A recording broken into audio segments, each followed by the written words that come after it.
Pas de liberté sous caution, Dominique Strauss-Kahn va devoir attendre la suite de la procédure judiciaire en prison. C'est le verdict d'une juge du tribunal de New York ce lundi. Nous sommes évidemment déçus par la décision de la Cour.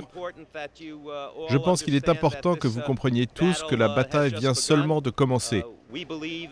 Nous croyons et nous prouverons dans nos plaidoiries que M. Strauss-Kahn est innocent des faits qui lui sont reprochés.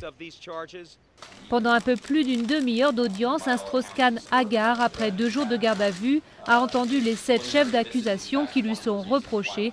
Tentative de viol, agression sexuelle, séquestration d'une femme de chambre d'un hôtel de Manhattan.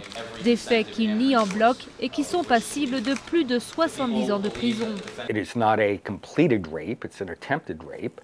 Ce n'est pas un viol à part entière, c'est une tentative.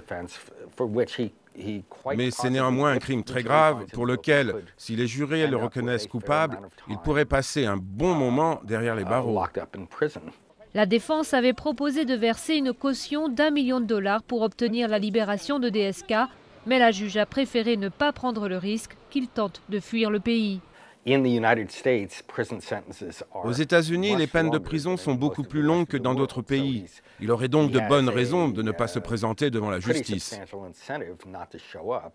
Strauss-Kahn peut faire appel de cette décision et il a tout intérêt à le faire car les centres de détention provisoires américains sont réputés pour être sordides. Mais surtout, il pourrait s'écouler 1 an, voire plus, avant même qu'il passe en procès.